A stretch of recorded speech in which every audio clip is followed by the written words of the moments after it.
보장된 승리, 보장된 승리란 제목으로 말씀 증거하도록 하겠습니다. 어제 정치 기사를 보니까요. 다음 달 2월 13일에 이 국민의당과 바른정당의 통합을 통해 새로운 당을 만든다고 합니다. 여러분들 아마 기사를 다 접했을 걸로 기억합니다. 국회에서 이 새로운 캐스팅 보트를 주겠다라는 것이죠. 또 올 6월에 있는 지방선거를 두고 이 양당, 이 여야의 양당, 이 민주당과 자유한국당과 이 차별화를 통해서 제3세력을 굳게 하겠다라는 의도로 파악됩니다. 그런데 이 통합에 대해서 반대하는 이 국민의당 여론도 만만치가 않습니다. 주일이었죠. 28일 주일에 보니까 이 16명의 현역 의원이 민평당이라고 말하는 이 민주평화당 이 창당 추진위원회를 발족시켰습니다. 결국 이 찬성과 반대로 나눠져서 결별 수순을 밟게 된 것입니다. 이 돌이킬 수 없는 이 루비콘 강을 건넌 것이죠. 한 기사에 보니까 이 반목과 대립의 구태 정치다라고 이렇게 평을 내리는 것도 제가 봤습니다. 서로 말은 안 하지만 얼굴을 붉히며 갈라서는 일이 오늘 성경에도 등장합니다. 어제 본문 15절 상반절에 이런 표현이 있습니다. 사무엘이 일어나 길갈에서 떠나 베냐민 기브아로 올라갔다. 사무엘은요 사울을 뒤로 하고 떠났습니다. 이 떠나는 이 사무엘의 마음이 어땠을까요? 자신이 직접 기름 부어 세운 왕이었습니다. 그런데 하나님께서 어떤 예언을 하게 하셨냐면 이제 사울이 아닌 하나님의 마음에 합한 다른 사람을 왕으로 세우겠다라는 말을 직접 전해야 했습니다. 마음이 아팠겠지요. 답답했을 것입니다. 또 신앙의 멘토였고 영적 아비였던 이 사무엘을 뒤로 하고 오늘 본문 16절에 보니까 이 사울은 길갈을 떠나서 베냐민 게바에 이르렀습니다. 왕의 날이 길지 않을 것이라는 이 폐위 소식을 들은 이 사무엘도 답답했을 것이고 두려웠을 것입니다. 결국 두 사람이 서로 다른 길을 갔다라는 것은 결별했다라는 것을 성경은 이야기하고 있는 것입니다. 이런 상황 속에서 오늘 우리가 읽었던 16절에서 32절을 좀 이해해야 되는데요. 오늘 본문은 이 사울을 비롯한 이스라엘 군사들과 이 블레셋과의 전투를 소개하면서 이 현장이 어떤 상황 가운데 있는지 설명하고 있습니다. 세 가지로 설명을 하고 있는데요. 먼저는 17절과 18절에 보니까 이 블레셋과의 병력의 대치를 보면 이스라엘 백성들은 600명밖에 되지 않습니다. 그런데 반대로 그 상대편인 블레셋은요 셀 수 없이 많은 군사들이 있다라고 성경은 말하죠. 심지어 이 믹마스에 진치는 이 블레셋 군들은요 기습부대가 북쪽, 서쪽, 동쪽 이 3대로 나뉘어서 진격을 하고 있습니다. 수적인 열세에 놓여 있는 것을 설명하고 있는 것입니다. 두 번째는 19절에서 22절에 보니까 전투에 임하는 이스라엘 백성들의 이 전투 장비가 형편없다라는 것입니다. 블레셋군은 철기를 무기로 사용하고 있지만 당시 블레셋이 이스라엘 백성들의 철기를 통제 속에 있었기 때문에 변변한 무기조차 이스라엘 백성들은 가지고 있지 못했습니다. 사울과 요나단을 제외하고 군사들은 600명의 군사들은 사실 이 600명도 정예의 군사들일 텐데도 그들은 농기구로 무장하고 있다라고 성경은 말하고 있습니다.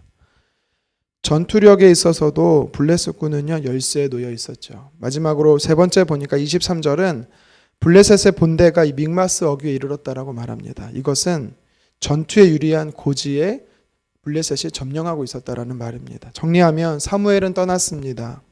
적군의 수는 헤아릴 수 없이 많습니다. 하지만 이스라엘은 고작 600명입니다. 블레셋이 믹마스까지 진쳤습니다. 유리한 고지를 뺏겼습니다. 하지만 싸울 무기도 없습니다.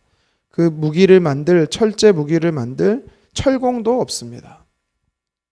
절대 이길 수 없고 싸울 수도 없는 상황이라고 오늘 성경은 우리에게 이야기하는 것입니다. 누가 봐도 백전백패입니다. 그런데 결론부터 말씀드리면 이 전쟁을 누가 이깁니까? 네, 14장 내일부터 보게는 14장에 보면 이스라엘이 승리를 합니다. 오늘 본문의 상황이 우리에게 던져주는 메시지가 무엇일까요? 지금의 상황이 우리에게 도전하는 영적 의미를 한번 살펴보겠습니다. 우리가 오늘 말씀을 통해서 교훈으로 받아들일 말씀은 그럼에도 불구하고 하나님의 자녀들은 승리한다라는 것입니다. 그럼에도 불구하고 하나님의 자녀들은 승리한다. 더 정확히 말씀드리면 하나님을 의지하는 하나님의 백성들은 어떤 상황에도 승리하게 됐다라는 것입니다. 근거 없는 확신이 아닙니다. 성경은 우리에게 이렇게 이야기를 하고 있죠. 제가 한 가지 근거를 제시한다면 사실 오늘 이 사무엘상 13장을 읽어보면 이 사울의 불순종이 이 전쟁에서 패하게 되는 마치 사울의 불순종으로 인해서 이스라엘 백성들이 패하에만 맞는 이 문맥적 흐름 같아 보입니다. 하지만 결과는 그렇지 않죠. 왜냐하면 하나님께서 이스라엘 백성들에게 블레셋과의 전쟁은 승리할 것이다라고 약속을 해주셨기 때문입니다. 사무엘상 9장 16절에 중반절에 보면 이런 표현이 있습니다. 여기서 그는 이제 사울을 말하는데요. 하나님께서 그가 내 백성 블레셋 사람들의 손에서 구원하리라. 내 백성의 부르짖음이 내게 상달되었으므로 내가 그들을 돌아보았노라 하셨더니. 아멘. 하나님께서요 이스라엘 백성들의 왕으로 사울을 세울 때 이미 하나님의 목적은 블레셋 손에서 이스라엘을 구원하고자 하는 뜻이 있었다라는 것입니다. 사울 때문에 전쟁에 승리하고 안 하고의 문제가 아니라 하나님은 이미 승리할 전쟁을 싸우기 위해서 왕으로 사울을 세우셨다라고 이야기하는 것입니다. 그런데 사울은 이제 자신이 왕이기 때문에 이 전쟁에서 승리하기 위해서는 많은 군사와 좋은 무기, 지정학적 위치가 승리의 요인으로 그는 보고 있었지만 이스라엘의 백성들의 전쟁은요 승리의 요인이 거기에 있지 않다라고 성경은 이야기하고 있는 것입니다. 내일 살펴보게 되는 본문인데요. 사무엘상 14장 6절에 그의 아들이었던 요나단이 이런 표현을 씁니다. 여호와의 구원은 사람이 많고 적음에 달리지 아니하였느니라. 아멘. 그의 아들도 알고 있었던 사실입니다. 그런데 왕이었던 사울은 왜 모르고 있었을까요? 인간이 싸우는 이 전쟁은 승패의 요인이 많고 적음이나 무게 좋고 나쁨에 달려 있다라고 말합니다. 하지만 이 전쟁사를 보면 이 적은 수의 군사와 이 열악한 무기로도 승리하는 것을 우리는 볼 수 있지요. 우리 BC 480년에 있었던 이 페르시아의 크세르크세스 왕이 이끌었던 100만 대군과 이 스파르타 군사의 300명의 전쟁, 우리가 그 결과를 알고 있죠.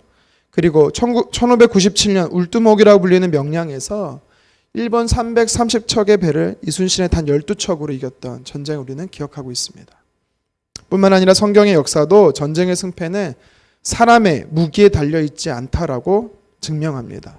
히스기야 왕 때 당시 아수르 사내님이 대군을 이끌고 유다를 침공했지요. 예루살렘을 둘러쌌습니다. 포위하고 있습니다. 이제 운명이 다한 것처럼 보인 그 순간에 히스기야 왕이 하나님께 간절히 기도하지요. 어떤 일이 벌어집니까? 그날 밤에 사내립의 아수르 군사들이요 18만 5천 명이 죽었다라고 성경은 말합니다. 사내립은 철수할 수밖에 없었습니다. 전쟁의 승패가 하나님께 있음을 성경은 이야기하는 것입니다. 비단 인간 전쟁에만 해당되는 일이 아니라 영적인 부분에서 또 우리의 일상의 모든 삶에서도 성공과 실패는 사람의 수나 물질의 많고 적음에 있는 것이 아니라 하나님께 달려있다라는 것입니다. 하나님께서 승리하게 하시는 것은 사람의 실수나 부재를 통해서도 승리하게 하십니다. 이스라엘은 철제 무기로 지켜지는 나라가 아니라 하나님이 친히 지키시는 나라라고 오늘 성경은 이야기합니다. 하나님께서 이미 승리하신 전쟁을 우리가 싸우기 위해서는요, 자녀된 우리들은 하나님을 의지하고 또 하나님을 신뢰해야 되는 것입니다. 바울은 고린도전서 15장 57절에 말합니다. 우리 주 예수 그리스도로 말미암아 우리에게 승리를 주시는 하나님께 감사하노라. 아멘. 우리가 예수님 안에 거할 때 하나님께서 승리를 주신다라는 것입니다.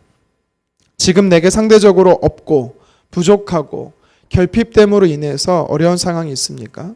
분명히 그것은 절망적 요소가 맞습니다. 하지만 승리하게 하는 요소는 다른 것에 있습니다. 그것이 우리에게 승리를 주는 것이 아니라 하나님을 의지하고 신뢰할 때 전적으로 하나님께서 우리에게 승리를 주시는 줄 믿으시기를 바랍니다. 이스라엘 백성들이 처한 상황처럼 우리들은 인생에서 여러 가지 어렵고 힘든 상황에 놓여 있을 때가 있습니다. 하지만 그럼에도 불구하고 하나님은 저와 여러분들에게 승리를 주십니다. 왜입니까? 이미 그 전쟁을 승리하셨기 때문입니다. 승리하신 하나님이 저와 여러분들의 아버지 되시기 때문입니다. 우리가 지금 힘든 상황에 있다라도 할지라도 우리가 해야 할 것은 우리의 상황을 살필 것이 아니라, 내 상황을 살필 것이 아니라 하나님을 붙들어야 된다라는 것이지요. 오늘 말씀에 하나님의 백성들에게는요, 첩첩산중처럼 중대한 위기가 시시각각 계속해서 몰려오게 되는 것을 보게 됩니다. 전쟁에 싸울 병사는 줄어들고 무기는 사라졌고 없고, 블레셋은 집어삼킬 만큼 너무 많고, 최후의 보루인 믹마스까지 진격해 왔습니다. 그리고 심지어 사무엘이 떠났기에 하나님이 계시지 않는 것처럼 느껴집니다. 그러나 이런 이스라엘 백성들의 풍전등화의 상황이라면 우리가 기억할 것은 이미 하나님은 승리하셨다라는 것입니다. 그리고 그 약속을 우리에게 주셨다라는 것이지요. 하나님이 개입하시면 그 전쟁은 승리합니다. 그래서 우리가 위기라고 말하는 것은 곧 기회라고도 표현을 합니다. 고통의 눈물의 순간이지만 그때만큼 하나님이 확실하게 일하시는 때도 없으십니다. 왜요? 하나님은 더 크게 영광 받으시기 때문입니다. 출애굽기 14장 13절의 말씀처럼 너희는 두려워하지 말고 가만히 서서 여호와께서 오늘 너희를 위하여 행하시는 구원을 보라. 이 모세의 고백이 저와 여러분들의 고백이 되고 이스라엘 백성들이 보았던 승리가 저와 여러분들의 승리가 되기를 간절히 소망합니다. 우리를 위해 대신하여 싸우시고 이미 그 승리를 약속하신 하나님의 은혜가 오늘도 저와 여러분에게 가득하기를 주님의 이름으로 축원합니다. 기도하겠습니다.